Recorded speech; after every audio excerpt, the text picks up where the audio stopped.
our speakers really don't need any introduction, so I'm really actually not going to give them an introduction. But just to say that it is a great privilege of this job that every now and again we get to bring together people who have not met, but who have admired each other from afar for a long time, and that is certainly the case for this evening. Natalie Portman, as you all know, is an award-winning, Academy Award-winning actress. She's also an environmentalist, a very deeply committed one, and a Harvard alumni. Her credentials in many, many fields run very deep. Yuval Harari's books have sold absolutely millions. We are so delighted that there's a new one, another treat of reading that lies in store for all of you.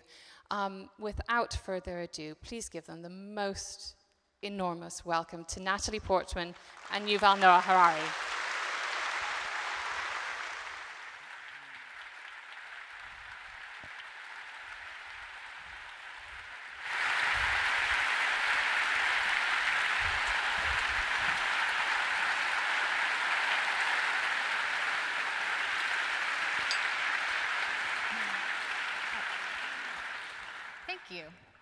Thank you.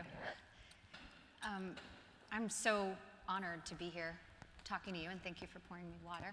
You're gentlemanly. So we talked about how the most sort of obvious connection between us, maybe for other people, would be that we both were born in Israel. So I'm interested in how you think your origins have influenced you as a historian, as a thinker. I think we're both born in the myth factory of the world, like a place that specializes in producing extremely powerful stories, for good and for bad. And when you live in such a place, you just cannot ignore the enormous power of the human imagination, the enormous power of stories to move the world. So I guess that, maybe I would have written the same books even if I had been born in Australia or China, maybe not. But certainly, I think that living in a place where, at least recently, people have been killing each other by the millions over fictional stories makes you see the world in a very particular way. No, absolutely. And that aspect of fiction has so much to do with what you talk about, and of course, what I do in filmmaking, telling stories. And I'm interested in what you think the role of fiction is in history, in historical, in the way you put things together too. Mm-hmm. Well, yeah, now certainly Hollywood is competing with the Holy Land for the title of the main story factory of the world, and is almost as powerful.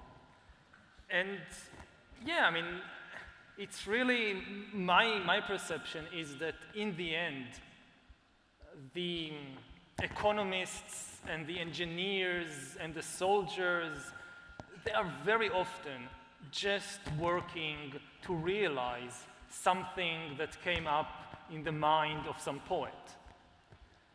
And this is also why I think there is a huge responsibility on the shoulders of poets and screenwriters and actors and artists that, you think that, we just entertain people.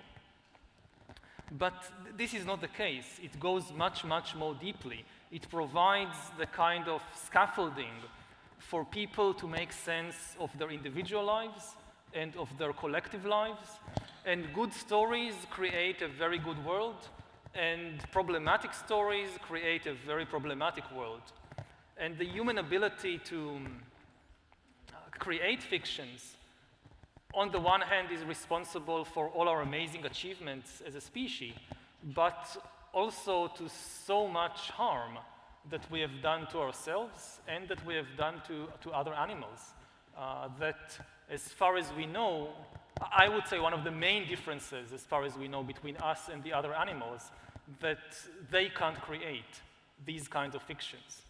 But their lives and death is often determined by the stories that this particular ape species is able to tell and believe. Can you talk more about how you think that storytelling has made us survive, or how that has helped humans to thrive?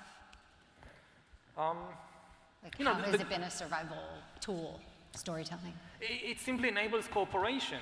I mean, the key issue is how do you get complete strangers to trust one another enough in order to cooperate. And to cooperate can mean to build a prison, or to build an army, or to build a hospital, or to build a school. In all cases, you're dealing with lots of strangers cooperating towards a common goal. And the trust is, again, in the end, trust is always based on believing in the same story. So, thousands of years ago, two strangers meet in the jungle, and they want to trade instead of fight. So they don't know each other. So how do you trust somebody you don't know? You realize that you're actually family. You have some mythical ancestor that, hey, your ancestor is also my ancestor. So we are both descendants of Abraham. We have the same ancestor. Oh, so we're actually brother and sister. And once you get over that hurdle, we are no longer strangers. I mean, in reality, we are strangers. We don't know anything about each other. But in our imagination, we are brothers and sisters. We belong to the same family. And then we can trust. And if this sounds very, very primitive, then you just need to take out the currency notes of most countries today in the world, and you will see the same thing, the same ancestors. Like if you're in the United States, so you go to a supermarket and you meet a stranger that you don't know this person, and you want to buy bread or bananas or whatever, and you take out this piece of paper. Hey, you see this ancestor, George Washington? We are the same. And because we both believe in the same story, we can trust each other, and it works. And it works when the story comes from the Holy Land about Jesus and God and whatever. And it can work when the story comes from Hollywood. It's not a coincidence that now that I travel a lot around the world, and when you meet somebody, very often we try to look for a TV series that we both watched. Right. Hey, I also watched it. So suddenly we kind of like, we have some common story together, and it breaks the ice. And what's the difference between a story that people believe in and a story that people just watch and know is fictional, but relate to in some way, like a TV show, in terms of like a connecting tissue? There is no clear line. I mean, the whole thing works by being a bit opaque, by being a bit cloudy and misty and unclear. When we think about it kind of retroactively or philosophically, we think that the world is divided quite clearly into, okay, there is fiction and there is reality. But usually they just get mixed together. And when you watch a movie, so for 90 minutes, if the movie is good, you forget it's just a fictional story. Right. If you constantly remember, hey, it's just a fictional story, it's just actors. They rehearsed this scene 50 times and shot it again and again and again, and then stitched it together, and then it's not a good movie. Right. You are not really getting caught up in the story. And it's the same with something like football. To really enjoy it, you need to forget for, again, at least 90 minutes that, this is just fictional rules that who said that the most important thing is to get the ball into the goal? Who said? If you think like that, you won't enjoy football. So you need to, the suspension of disbelief. It's like the first thing that they teach in almost any art school or any school about literature. It's suspension of disbelief. Right. Yeah, it's always mysterious to me in literature that when there's a fictional book that seems too autobiographical, everyone says, oh, it's just, she's writing about herself. It's not really fiction. And then when there's a story that's nonfiction, but it doesn't totally adhere to facts, people say, oh, they're straying from it. And it's like, of course, everything is some version of fiction. Yeah, I mean, I remember, I think it was in the UK a couple of years ago, there was this huge outcry that they wanted to stage something from Harry Potter, like the Harry Potter theater show or something, and they wanted to have a black person playing Hermione. Right. And there was this huge outcry. No, you can't do that. Hermione is white. And people went over, I think, the entire 7 volumes. It's 7, right? I think. The entire 7 volumes. And they found one place, just one place, where the text indicates clearly that something about Hermione hiding in the woods on a moonlit night, and the moon rays fall upon her white skin. Something like that. They found the one place in the entire 7 volumes that, and no, you have to stick with reality. Now, you don't mind people flying on broomsticks, you don't mind, all these things, but no, she has to be white. Yeah, I love, you write in the book about how certain religions tend toward choosing specific facts from their texts. That if you look in old Jewish texts, for example, you can find very erotic passages in, even images in synagogues, and yet current religious Judaism is all about female modesty. Why do you think that so many religions, so many people within different religions tend toward the conservative facts as opposed to the evidence that they can find in the past that is more loose or open, sexually, morally, whatever? It's a kind of arms race, that everybody wants to be like more orthodox and more pious than the other. And there is this tendency to think that the more strict I am, the closer I am to God somehow, but he's very strict.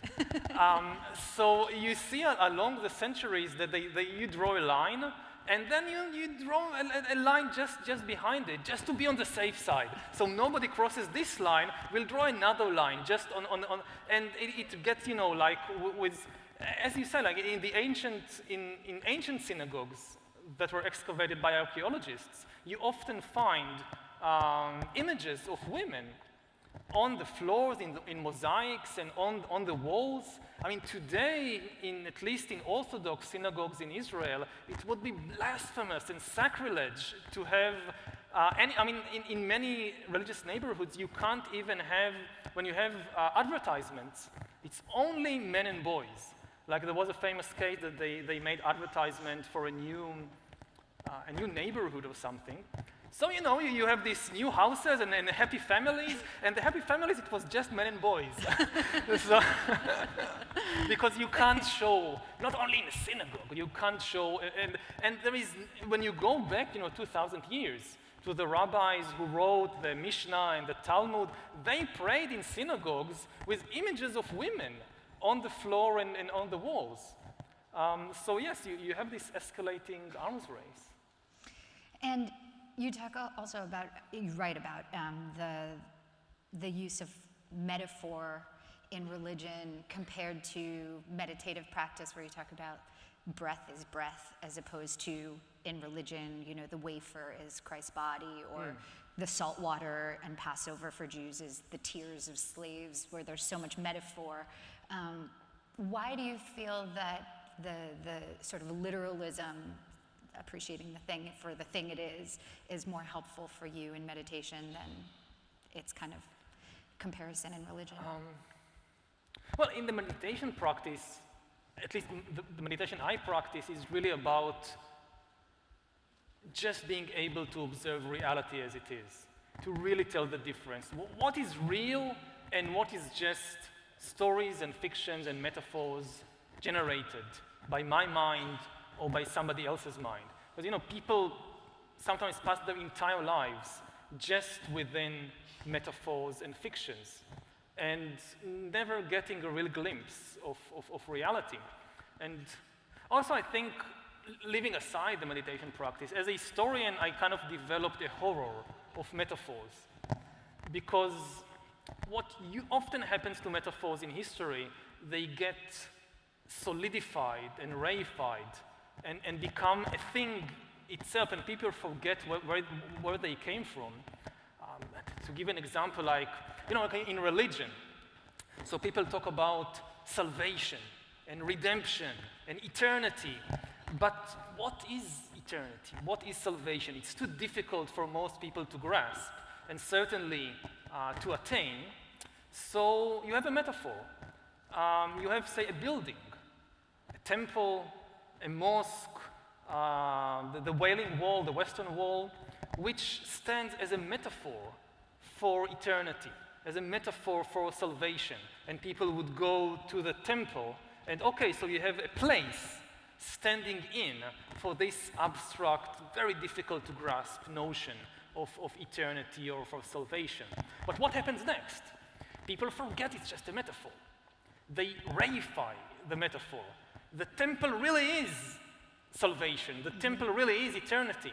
And then what do you want to do? You want to possess eternity. Suddenly you can. If I can just get hold or conquer this pile of stones, I have eternity. I have salvation.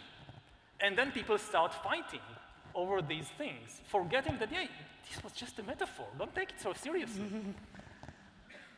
And it happened thousands of years ago. It happens today. That, the essence of holy places, like temples or synagogues, or like the place we are here right now, is, in the end, it's about the human experience. It's the idea that you go to a place and you experience peace. Like, you have a lot of anger in your life, you have a lot of irritation in your life, or hate, or whatever, and there is a place that you can go and experience peace and feel better about yourself and also be better to other people. And this is like, the essential idea of a temple or a mosque or a synagogue. But then what happens is that some of these places become factories of hatred. Instead of going there and experiencing peace, people start fighting over these places, which is very strange because, this is a dysfunctional temple. Right. Like, you have a car factory that doesn't produce cars, you don't want it. So you have a peace factory which for some reason produces wars. You don't want this factory, it's broken. There's a thing in psychology that you probably have heard about where people who are depressed are more realistic. Like, if you tell them a story, they will recount it more accurately, and people who are not depressed tend to change the story to make it more optimistic, make things better. So there's kind of this thing about how, like, being unrealistic actually is a way to make yourself happier. Do you find that taking reality as reality, what you're talking about, seeing stones as stones and breath as breath, is a bleaker vision of the world? It takes out some of the color, yes, but it brings back, I think, more than it takes away. Because in the end, the greatest mysteries in the world, we experience them every day. Consciousness is probably the greatest mystery in the universe. And it's not, some special experience of bliss or whatever. Just to understand pain, to understand irritation, to understand the experience of boredom. If we could really understand that, this is the most interesting and the most amazing thing we know about in the entire universe, is this really miracle of consciousness. And so I don't think I'm really giving up on the big things of the world or of the universe.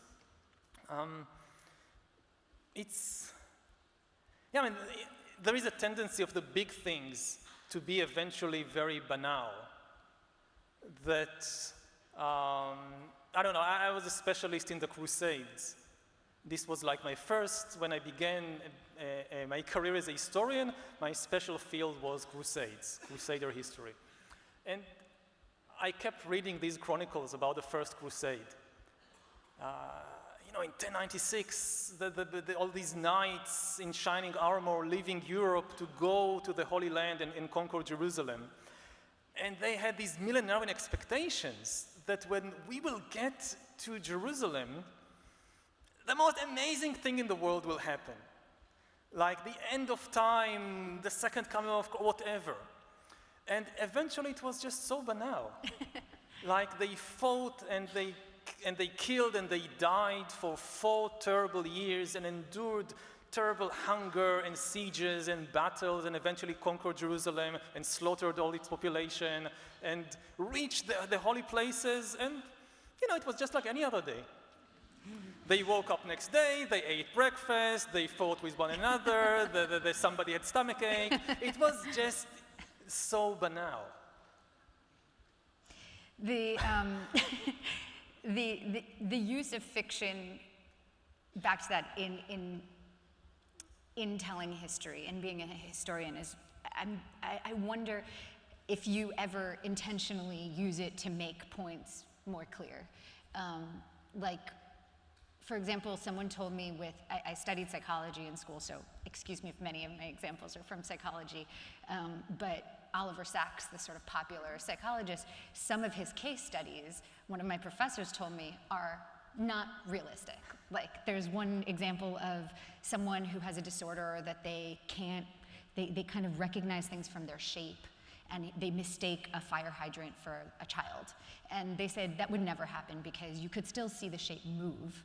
And if something's not moving, they would know it's not a child. It's completely unrealistic. And they approached Sacks about it, and he said, of course, but you give an example that's so clear that people remember it and it stays more clearly in their mind. And so for medical students, it's a much better example, even if it's not really factually accurate, because they'll remember that when they're diagnosing someone. They'll be like, oh, the fire hydrant.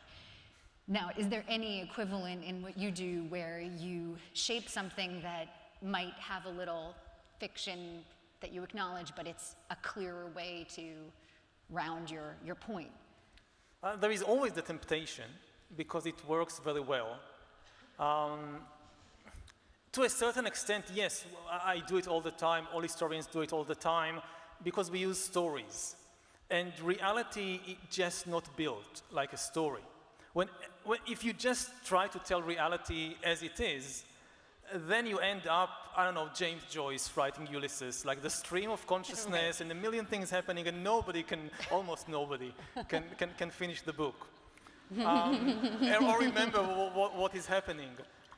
It's just our fortune and misfortune as a species that we think in stories. So if you want to make a point, you have to take the messiness of reality and cast it as a story, otherwise people don't understand. And we have now all these discussions about, for example, climate change, that how to make the general public understand what is happening, what is the enormity of the crisis we are facing, what is the evidence supporting it, what should we do? And the problem is that scientists, including climate scientists, they think in facts, in numbers, in statistics, in equations, in graphs, all the things that make most people fall asleep. Right. Or just not get it. If you really want to make the public understand climate change, you need a story. So from this perspective, it's almost inevitable. And even again, there is a step further, which I try to avoid as much as possible, which in order to make the story a little better, let's invent some of the facts. Let's change some of the facts, because it serves a good cause, and it will be a better story, a more memorable story. And this is a constant temptation. That I can't, promise that I never sin, but I try not to. Right. I try, if the story is complicated, so it will be a bit more complicated. Well, one of the things that has most impacted me from your writing was an article that you wrote for The Guardian that is also a chapter in 21 Questions about the theater of terrorism. And I bring it up in every Time's Up meeting that I go to because I was really surprised and completely shifted my perspective to see how you showed that the spectacle of 9/11 was the Twin Towers coming down and not the Pentagon, which was the more classical military, target that was hit that day. But the spectacle, this visual, this image was so powerful across the world. And then using something like that for positive, so for something like climate change, like how can we use that concept of spectacle and how impactful it is in today's day and age in a positive way, as opposed to obviously a destructive way. Yeah, so you have the polar bear on this iceberg, which is the iconic image of climate change. And it's a very powerful image. Now, of course, climate change is not about polar bears. I mean, it's also about them, but it's not the only thing. And still, this is the iconic image, because, again, this goes from the bears to the apes. This is how the apes see the world. So you must speak their language. If you just give them a list of statistical facts, you lose them. The big advantage of terrorists in the struggle for attention, attention is now maybe the most important resource in the world. And you have all these, a lot of the political struggles today in the world, they are actually struggles for attention. And again, unfortunately, because of our evolutionary background, there is nothing that grabs attention more than violence. So staging a spectacle of violence captures the attention of people, of the media, more than anything else. And this is the simple insight which underlies the whole phenomenon of terrorism. And they understood it, and they use it. They create a spectacle of violence, they kill a handful of people, and make millions fear for their lives. It's extremely effective. It kind of, it hijacks our brains. It hijacks our own evolutionary mechanisms. How do you think that's different from state violence? State violence is very often on a very large scale. You actually sometimes kill millions of people. It's not about, the fear is a byproduct, but it's not the main thing. Actually, very often it's the opposite. When states use tremendous amounts of violence, in many cases they try to hide it. No, nothing is happening. Don't look here, we don't want reporters, we don't want journalists. Terrorists, it's just the opposite. Usually terrorism is the strategy of very weak parties. They can't use violence on a large scale. They would like to, but they just can't. So they have just this spectacle of violence, and then they try to call in, yes, come everybody, come see. All the journalists, all the reporters, TV camera, oh, wonderful, come here, we have a spectacle of violence. And we want to be in every TV set around the country. So it works very differently. The states are really powerful. Very often they're really powerful, they don't want to draw attention to their power. And you write about how, and we've talked a little bit about how the women's movement has achieved this change rather recently without much violence, and how unusual that is. What do you think, why do you think that happened so late? Why do you think, obviously there's still very far to go, but why do you think that happened so late, and why do you think it was successful without violence? Well, first, we really need to stop a minute and think about the amazing change that the feminist revolution has done over the last century, and with so little violence. You have much smaller changes in human society during history, which required tremendous amounts of violence. And this, for thousands of years, all over the world, different religions, cultures, political systems, and one thing is constant, which is the subjugation and oppression of women. It's the patriarchal system. To the degree that many people thought that this is just natural and eternal. It's just the way things are, nothing can change it. And then within a relatively short time, historically speaking, of a century or two, and with very, very little violence, a tremendous change has happened.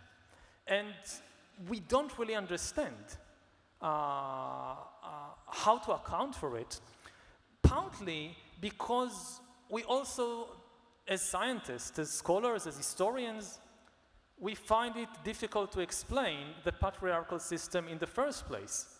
Many people think that there are obvious answers to the question why in almost all large-scale human societies, women had a much lower legal and political and economic status than men. And actually, we don't have a good theory. Oh, I have one. I'm very I don't know happy if to it's hear. good. Well, it seems like it balances out the biological superiority. Can I say that? Not superiority, but the fact that we're like the center of creation. You're the means of reproduction. So to control the means of reproduction, you have to have some sort of balance on that, right? No, it may be quite obvious Yeah. why men would like to control Right. women's bodies, women's sexuality. What is not clear is how are they able to do it? Because we have other species, including some of our closest relatives in nature, the bonobo chimpanzees, in which, maybe the bonobo males would like to control the female bonobos, but they just can't. In bonobo society, networks of females actually dominate the society. Now, lots of people have this very simplistic notion that men are simply stronger physically. So, it's no-brainer. But actually, this is a very problematic theory, because when you look at human societies, there is no consistent match between physical strength and social and political power. In many cases, there is a huge mismatch there. Like in most societies, people in their 50s and 60s and 70s dominate people in their 20s, even though people in their 20s are physically stronger. Right. If you look at organizations, whether it's the Catholic Church, whether it's the United States, whether it's the mafia, so very often the Pope is not the strongest Catholic around. It's not like they had this big boxing championship of all the Catholic males in the world, and Francis, defeated all the competition, so he's now Pope.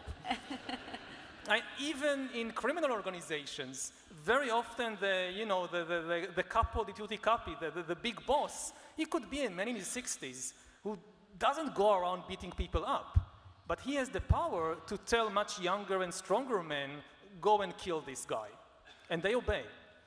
And usually, social power depends on social abilities, the ability to build alliances, the abilities to reach compromises with potential allies, the ability to understand what the other person is thinking, either in order to reach a deal or in order to be aware of a trap.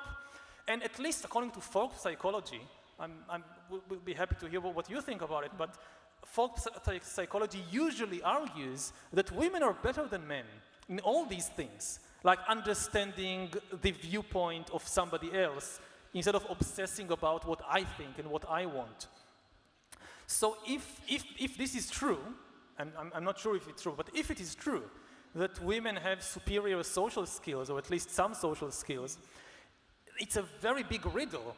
Then why is it that human society is dominated by these self-centered males and not by women with their superior abilities to make alliances and reach compromises and so forth? Because again, if you look at bonobo society, male bonobos are significantly stronger than female bonobos, but the males don't have strong networks whereas the females have very strong networks, and this is what enables them to dominate the society. And so no one has come up with any plausible... You know, there is an entire industry of theories about the origins of the patriarchal system and why it has been so robust and long-lasting, and why is it shaking in the last few decades. There is no shortage of theories, but we are very far from having an evidence-based theory which is accepted by the majority of scholars. I want to talk more about that later. You have a really fascinating part of the book that talks about how fake news has kind of always existed. And I'm interested in how you think the sort of biblical fake news that you've sort of touched upon is different than today's, you know, kind of intentional misinformation campaigns. Well, misinformation and propaganda have been there throughout history. The means are different. Again, religion is an obvious place to go, and even religious people will agree that all religions, except one, are fake news. My religion is, of course, the truth. You know, you go ask a Jew, then the Jew will tell you, yes, Judaism is the truth. But Christianity, you know, all these stories about Jesus being the Son of God and rising from the dead, this is all fake news. Don't believe that. Then you go to the Christian priest, he will tell you, no. This is honest to God truth. But all these stories of the Muslims about Muhammad being visited by the Archangel Gabriel and the Quran being dictated by God and all that, this is all fake news. And you ask the Muslim, he will say the same thing about Hinduism and so forth. And you don't really need the modern means of communication to spread fake news. People, you know, they blame Facebook and social media and all that, but if you live in some small medieval village 1,000 years ago, so you don't have Facebook, you don't have a smartphone, but somebody comes along and tells you, hey, do you know the old woman who lives by the forest? I just saw her flying on a broomstick. And within an hour, you would have an entire mob of people with torches and pitchforks ready to burn this woman to death. So this is, you know, fake news, medieval style. Right. And so the means of spreading and creating the fake news change, but the phenomena has been there throughout human history. Right. The part of the book where you talk about AI and basically our technology kind of knowing how to manipulate us, so that that our technology can affect our decision making, so that we're almost automatons, like being. It was very scary to me, and I was interested, because you had talked about how this has been a phenomenon forever, why this is actually scarier than someone coming to your village. Like, why is this different if we've always been manipulated and we've always thought our own decisions were our own decisions, but we're actually influenced by a lot of people manipulating us and telling us stories? Why is this different? Because up till now, the manipulation was rather rudimentary. Nobody could really know what was happening inside your brain. So, you know, they had folk psychology and folk sociology for thousands of years. You know which kind of stories make people do what kind of things. But it's very rudimentary and unscientific. And this was simply because nobody could really get inside your brain and inside your mind. Because nobody understood biology well enough, and nobody had enough computing power, you know, to gather all the data about you 24 hours a day and analyze it. I mean, even if you lived in the Soviet Union during Stalin or during Brezhnev era, and you had the KGB follow you around 24 hours a day, the KGB didn't have the kind of brain science we have today, and the KGB did not have like supercomputers. So, you have all these huge files on Natalie that we gathered for years, but who can read all that and analyze it? Now, it's a completely different situation. We are beginning to have enough understanding of biology and enough computing power so that for the first time in history, somebody, some corporations, some governments could be in a position to hack human beings in a systematic and large-scale manner. Which means that very soon, somebody out there will know me better than I know myself, and will know you better than you know yourself. Now again, it's not completely new. There were cases before that somebody knows you better than you know yourself. Very often we call this person mother. When I was, 3 years old or 5 years old, my mother knew me better than I knew myself, understood my quirks and my personality and what's good for me and what's not good for me. And the good thing is that in most cases, if you don't grow up in a very abusive family, then your mother has your best interests. So it's good that she knows you better than you know yourself, because as a 3-year-old, you won't survive otherwise. You're not angry, you're hungry. That's Yes. my rule for my kids. But the problem is, what happens if you're 30 years old and the president tells you, you're not angry, you're hungry? That's far more sinister than when it comes from your mother. Or when Amazon tells you, you're not really angry about me, you're just hungry. You need to eat this. Trust me. Buy this, yeah. Yeah. And this is where we are going to. And it's not, a science fiction fantasy. Actually, I think that science fiction is not drilling deep enough about this point.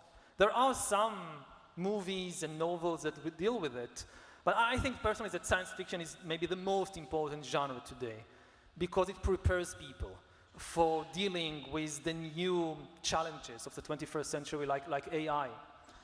But it usually focuses on the wrong scenarios, like the scenario of the AI gaining consciousness and the robots coming to kill us.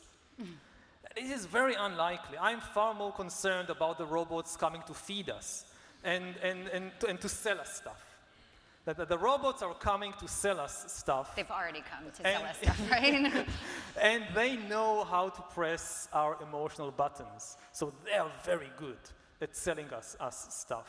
So do we throw away our smartphones? Is that the... No, I mean... does that help us? Does it save us? No, I mean, it's impossible. And also because, much of the new technology has wonderful promises. We don't want to give up all the good things that the internet and smartphones have been doing for us. I met my husband on the internet. So I don't want to give it up. The internet has been good to me. But like with every technology, we need to make it serve our purposes instead of us serving its purposes. The problem is that for the first time, we have a technology that can understand our purposes better than we do and can therefore manipulate it without our even realizing it. We have all this still myth of free will, that everything we choose is of our own free will. And this is a myth that served us well for a couple of centuries, but now it's becoming dangerous. Because when people believe that every decision they make reflects, why did you choose this? Oh, this is my free will. Then you're very uncurious about what's really happening inside your brain, inside your mind, and what kind of buttons and levers are being pressed. And, as long as nobody can really mess with your brain and your mind, then you can believe in free will and there is no harm. But once somebody has privileged access to your inner reality, and it's not you, it's some corporation or government, then belief in free will becomes very, very dangerous. The easiest people to manipulate are the people who are convinced that their decision, I decided it, it's my free will. Okay, but if you don't believe in free will, then how can you even believe that you have the choice to be free of it, of this manipulation? No, we have choices all the time. We have a will, we have desires, we have choices. We just don't choose which desires to have. Our choices in this sense, they are not free. They are the result of an enormous amount of influences, genetic, environmental, and increasingly technological. So, you know, a lot of people think that if I don't believe in free will, then I will just curl up in some corner and starve to death because, you know, but actually I find this extremely liberating. That, you know, the next thought that pops up in the mind, the next desire that pops up in the mind, instead of rushing to identify with it, this is me, I chose it, you actually become more curious. Hey, where did this come from? Is it really my desire, or was it planted or influenced by something? It sounds like schizophrenia. To be like, this is not my idea, that someone implanted it in my brain, like the government put a radio in my brain, right? Yeah, but you know, what was schizophrenia 50 years ago is becoming reality. And, you know, it's becoming brain science. You guys, I need something stronger than water. I need like I need a whiskey or something. So, you know, nobody knows how to deal with it. I mean, I don't know how to deal with it. I just know that we have to, you know, face this reality. As we enter an era in which we are no longer black boxes, in which it is becoming easier and easier for all kinds of entities, again, could be corporations, could be governments, could be various organizations, to constantly monitor us and thereby hack us. Not our smartphones, not our bank accounts, hack our brains, our personality. They can know which, you know, you have today, it's not science fiction, you have today corporations whose advertisement campaigns are like precision-guided munitions. Like, we need to find 16-year-old girls with low self-esteem. This is the ideal clientele for our product. And we now have an algorithm that can sift through big data gathered from YouTube and Facebook and whatever, and we can locate the 16,728 16-year-old girls with low self-esteem that we can target for our product. And this is not science fiction. This is happening all the time. You know, Cambridge Analytica and all that, it drew attention to the political implications of this technology. And personally, I think it's actually good it happened, because it was a kind of wake-up call. And we still have time, not a lot of time, but we still have some time to do something about it. To realize what is the implications of creating these kinds of technologies to hack human beings. And you talk about global governing bodies kind of approaching these issues, and also corporations, these tech companies having sort of philosophers on staff, ethicists, to deal with, you know, the ethics of a self-driving car and things like that. How would you design that sort of committee, or what would be your recommendations for these tech companies in designing their technology to be responsible, if they want to be responsible, which I would hope many of them do? Well, it needs to come in from various directions. We definitely need government and international regulations about these things. And many of the greatest dangers, they can't be regulated on the level of a single nation, of a single country. You need international agreements on the regulation of the most dangerous technologies. Otherwise, it wouldn't work, because nobody would like to stay behind in an AI arms race.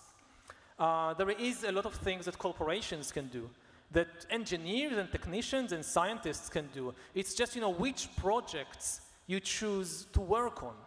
At present, a lot of these big data surveillance algorithms, they survey individuals in the service of corporations and governments. This is the usual direction. But there is nothing about technology that prevents us from designing the opposite type of surveillance mechanisms, for example, a big data AI algorithm that surveys the government in the service of the citizens to make sure there is no corruption.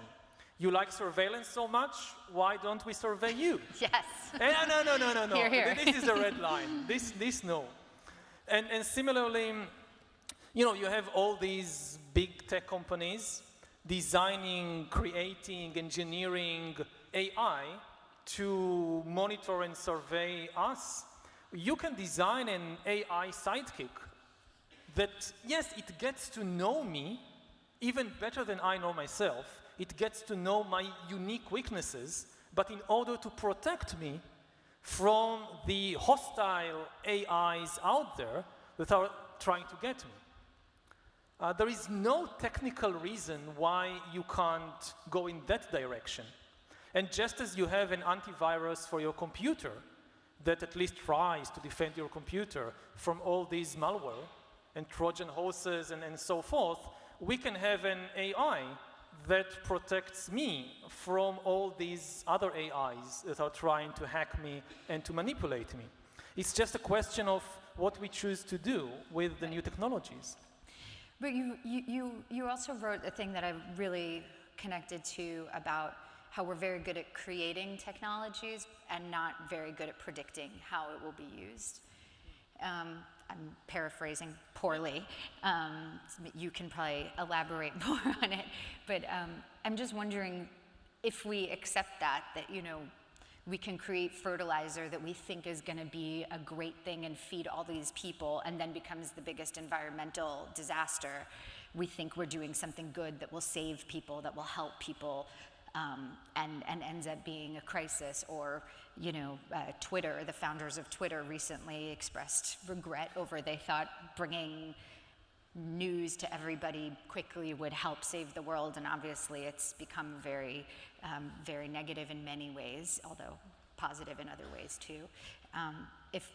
How do we create things when so many good-intentioned things have such negative impacts that we can't predict? There is no easy solution to that. It's a question of, you know, of simplicity and complexity, that it's far simpler to manipulate things than to understand them. We sometimes naively think that to really manipulate something, you need to understand all its complexity, but it's totally not the case. It's much easier, for example, to build a dam over a river than to understand the complexity of the ecosystem and all the different implications of building this dam.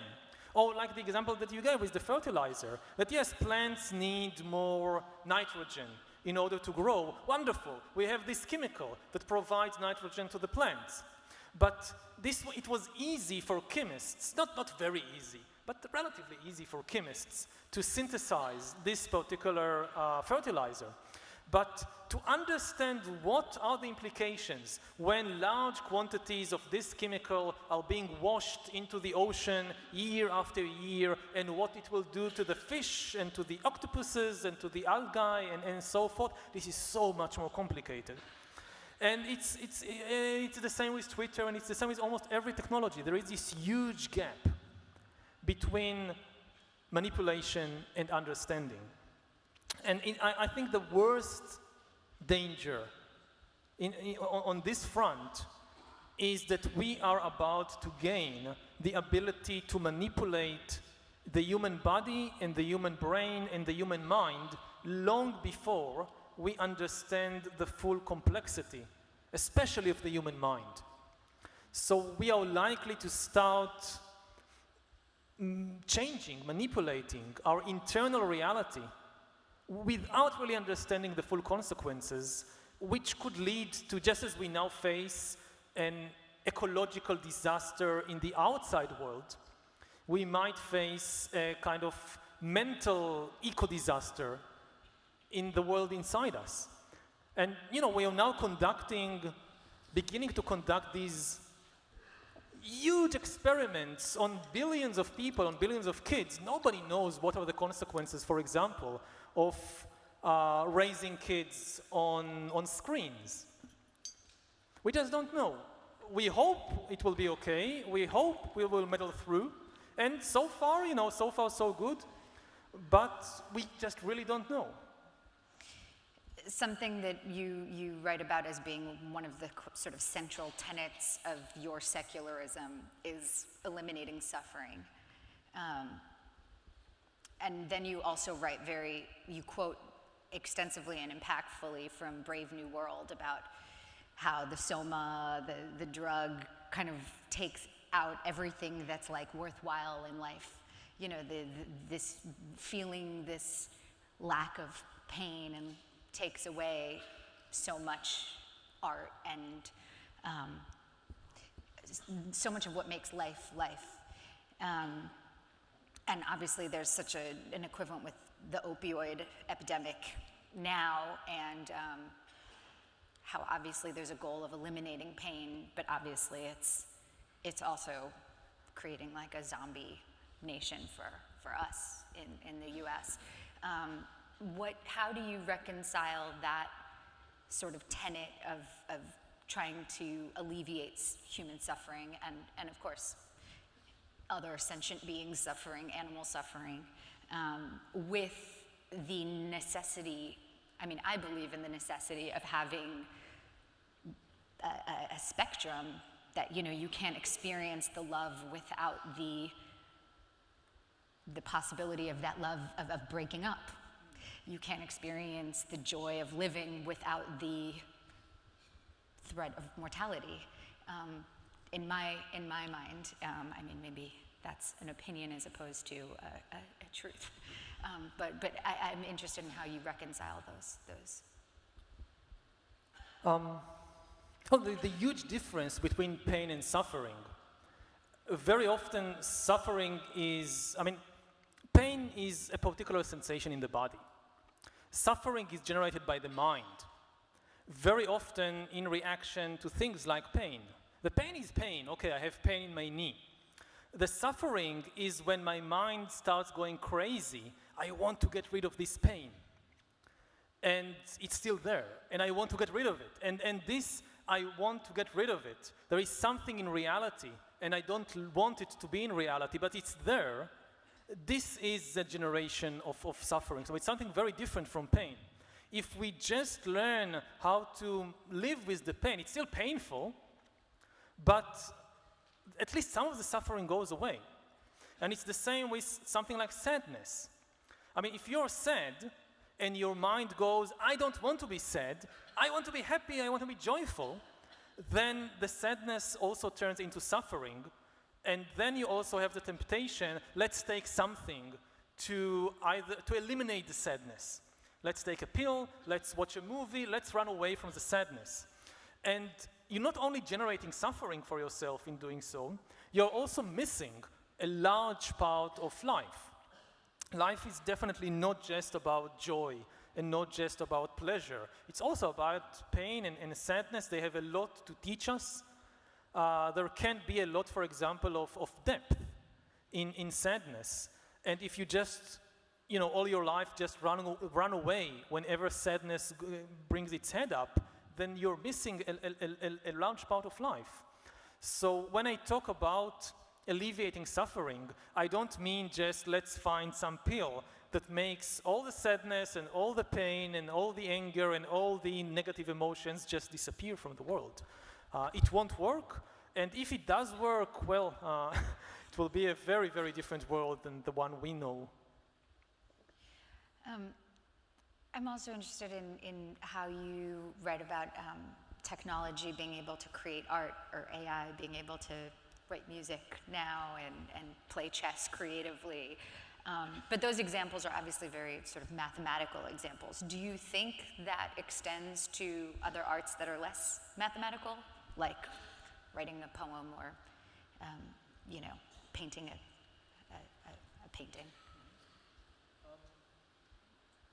Well, it really goes to the question of what is art. And I would be very happy to hear, I've been talking all the time, and I would be very happy to hear what you think about it. But a very common understanding is that art is about inspiring human emotions. That in the end, whether it's painting, whether it's theater, whether it's the movie or ballet or music or anything, it's in the end comes down to the human experience. We want to inspire maybe joy, maybe sadness, maybe anger, maybe fear. You go to a horror movie, you go to a drama, you go to a comedy. The idea is let's inspire a particular human emotion. Now, if it is true that the ultimate instrument that all artists are playing on is the human emotional system, which is the human biochemical system, there is a chance that computers could become the best artists in the world, in the sense of, you want joy, I know how to press your biochemical buttons to produce joy. You want to feel sad, I know how to press your emotional keyboard to produce sadness. Now, maybe art is not about inspiring human emotions, but if it is, there is a case to be made that in the not too distant future, computers will be so good in manipulating human emotions that human artists will find it difficult to compete with them. And this is something I would really like to hear your views on, about both. Is it really what art is about, to inspire human emotions? And if it is, does it mean that maybe quite soon a lot of artists will be out of work? You know, I don't understand the technology enough to understand if technology would be able to really replace art. Of course, for music, it seems plausible because music is so much pattern and math. It seems less plausible to me, of course, that something like storytelling or painting, that seems much more visceral and not something that could necessarily be like a product of an algorithm and be as effective as.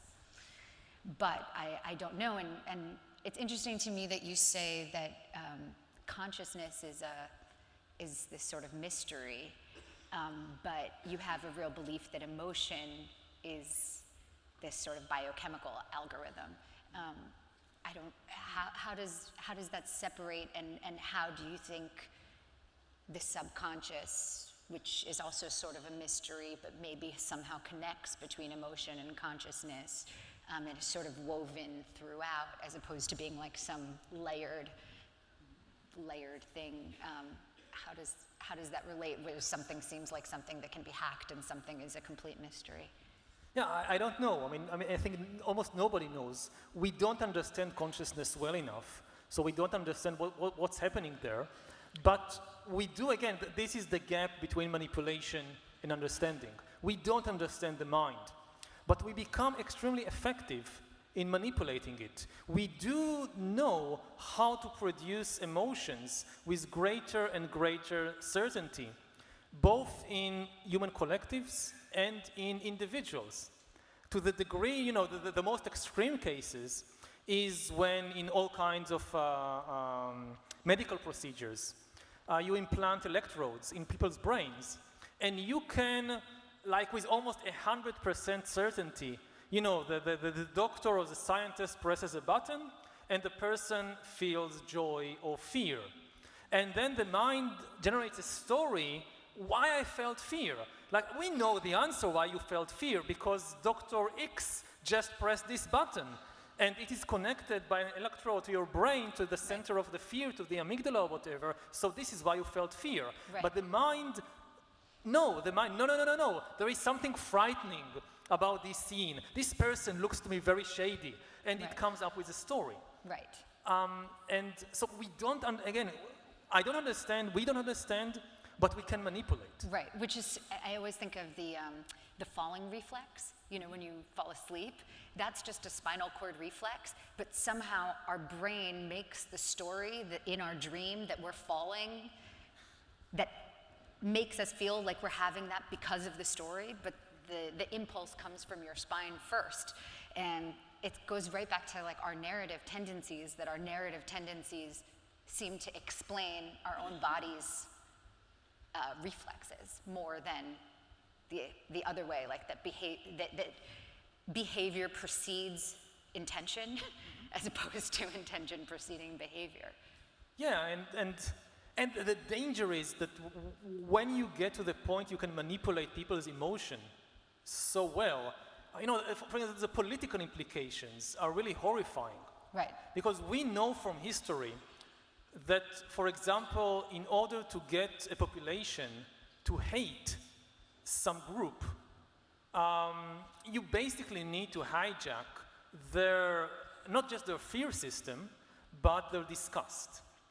Throughout history, you see again and again this trick that the first step towards ostracizing or persecuting or exterminating a group is you feel disgust towards them. Now, disgust, the mechanism of disgust evolved by evolution to protect us against disease, against sources of contamination, like feces or an open wound or a corpse or all kinds of vermin and things like that. But then humans in history discovered that you can actually hijack these brain mechanisms and direct them not towards these disgusting things, but against disgusting people. And again you see in history that people like are compared with cockroaches, right. are Metaphor compared again. to disease. They are like cancer. They are they are a source of pollution.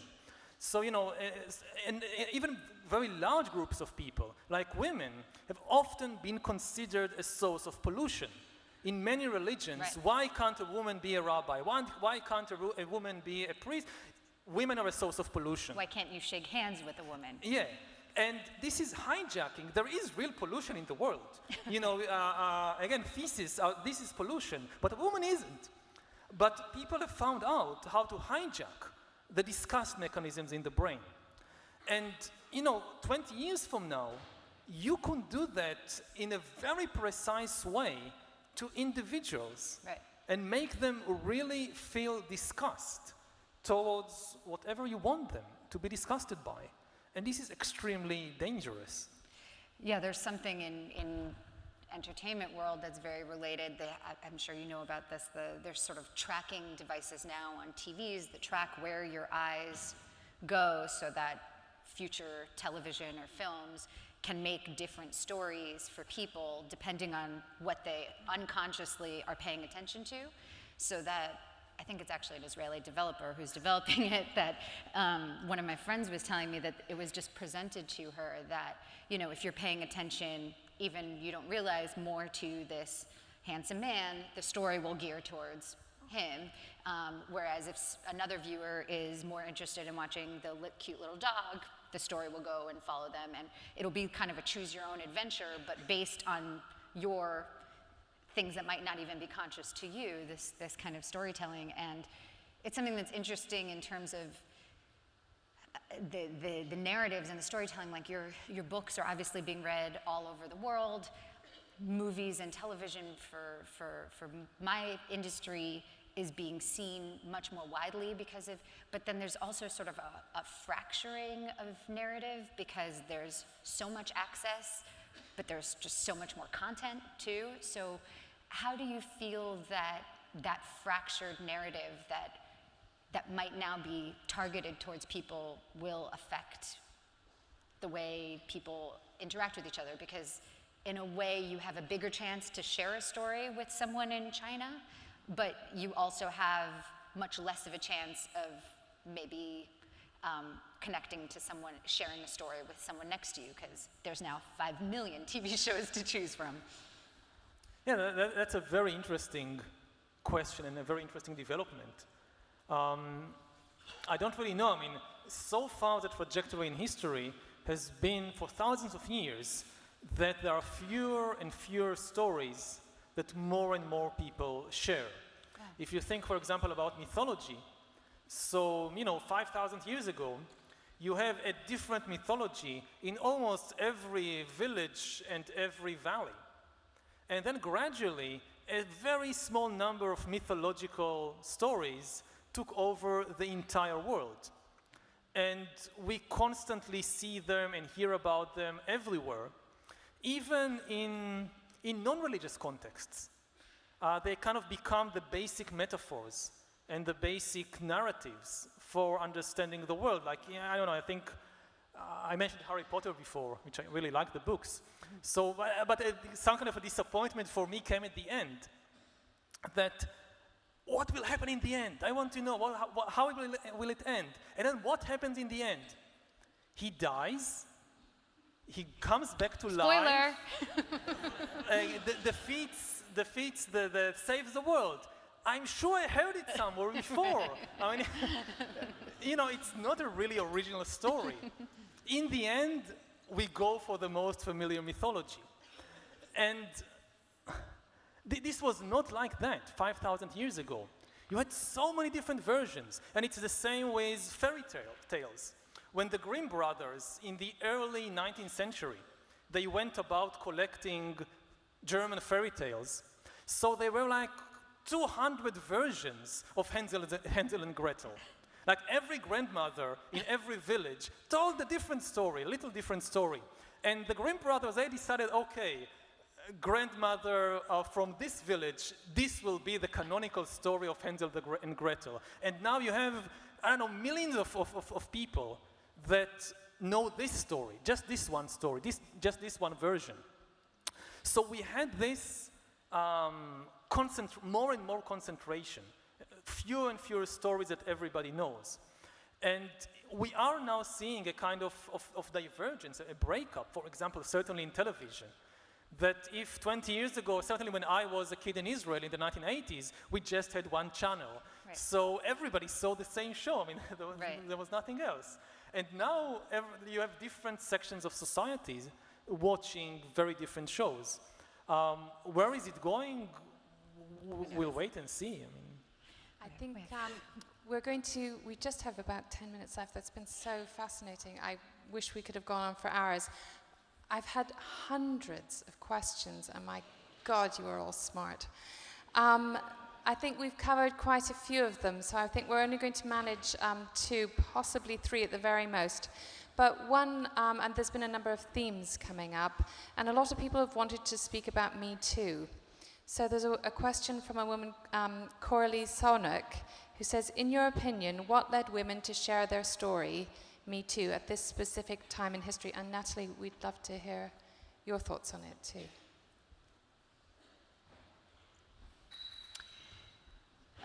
Well, Tarana Burke, who started the Me Too movement, clearly utilized technology in a very powerful way that really gave women a sense of solidarity and the safety in numbers. And we're seeing it today with the very emotionally impacting Kavanaugh hearings in Washington, in my country, which is very, very difficult to watch. But also very inspiring because of the courage of people who have been silenced for a very, very long time, and that, I think one woman inspires another, and then it becomes a movement, and then people realize that they're protecting each other and protecting. I think also it was a revelation because so many people, not just women, were silent about their experiences, that I think people didn't realize how widespread it was, and people thought they were alone, and the technology actually made them realize that there were others like them, and not only others like them, but many times others with the same perpetrator. And I think also once people realized that their silence could potentially hurt other people, they started to come out. And also that when they realized that their speaking out could help support another person who had come forward to help their credibility, they also bravely came out, because unfortunately it is still so devastating for people who come forward. Their lives are extremely impacted, and really they're terrorized, they're harassed, they have horrible, horrible repercussions for coming forward still after all of this today. And so it's very disheartening to hear anyone say that women are coming forward for their own benefit or to get attention no one's hired anyone because they've come forward about a claim.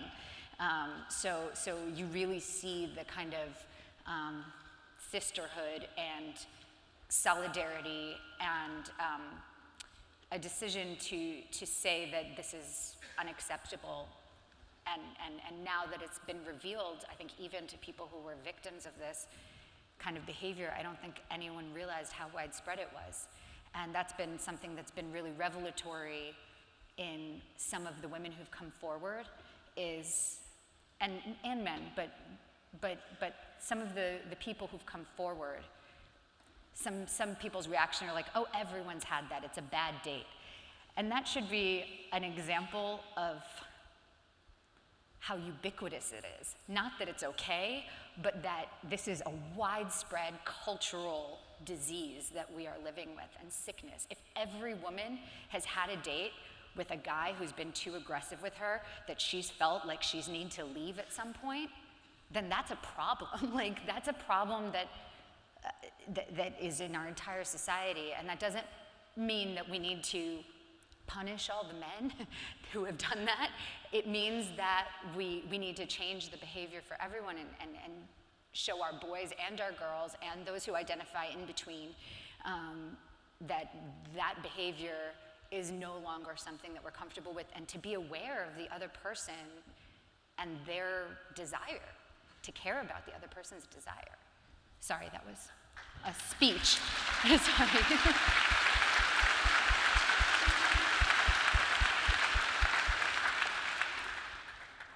Do you want to add anything there, Yuval? I don't know why it started just now. Could have started, 100 years ago. In terms of the necessity, probably wouldn't have been possible 100 years ago. I would just say that, you have now all these people who say, well, it's gone too far. What I'm curious about, whether the people who now feel this urge, well, I must write, now I must write something to the newspaper to say it's gone too far. Did you 5 years ago wrote something to the newspaper to say that sexual harassment has gone too far? If not, then why the sudden urge to speak up about this? This is what I don't understand. I think we're going to have to wrap up in about 5 minutes, but I have one last question, and it's somebody who likes to have the last word. It's from God, and it says, have religions in general had a positive or negative impact on humanity? Score it 1 to 5, where 1 is very bad and 5 is very good. Well, so both of you have to answer this one. Go first. Oh, God. Oh, God. No, you please. I don't know, 2?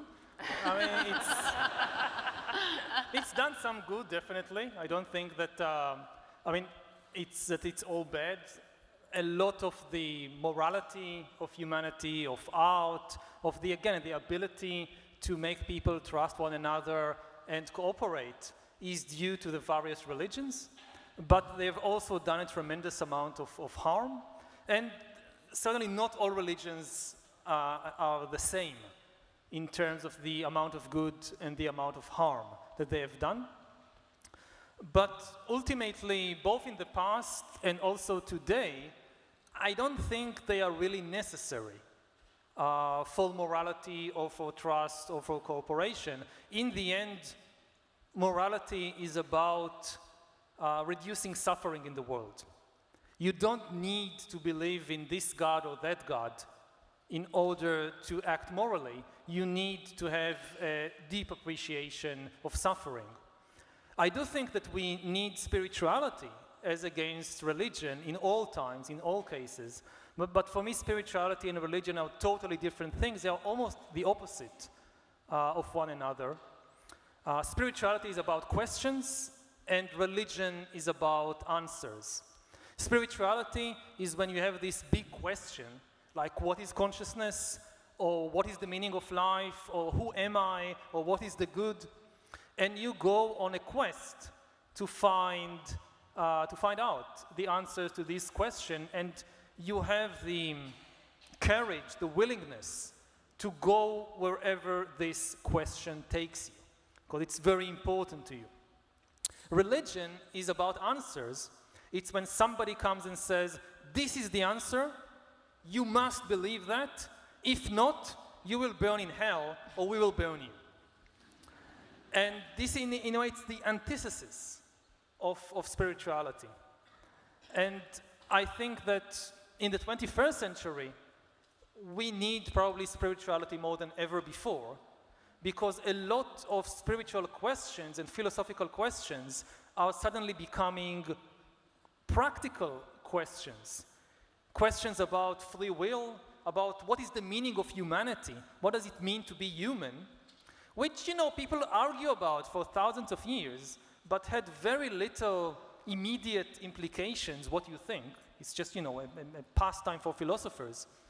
Suddenly, it becomes a question for engineers, because we are able, or soon we will be able, to start re-engineering humans. So a question like, what does it mean, what does humanity mean? What is the essence of being human? It moves from the realm of abstract philosophy to the realm of engineering. And this is why we need to engage with these kinds of questions far more. And even corporations like Google and Facebook and so forth, I think they really need philosophers, and they really need experts on spirituality to understand what they are doing. Religion, on the other hand, I think it has done whatever good or bad it could have done for humanity. And it's now losing more and more of its power. It's still very important for people's identity, but most of its traditional roles, in the past, religion, it determined agriculture and medicine. If you are sick, you go to the priests. If there is no rain, you go to the temple to pray. And all these things have been taken over by science and technology and the engineers and the doctors. And what is left is really defining collective identities for human groups. And in this, religion is now mostly harmful, I think, because instead of encouraging global unity, the main thing it does at present is to support tribalism and nationalism and prevent greater human collaboration.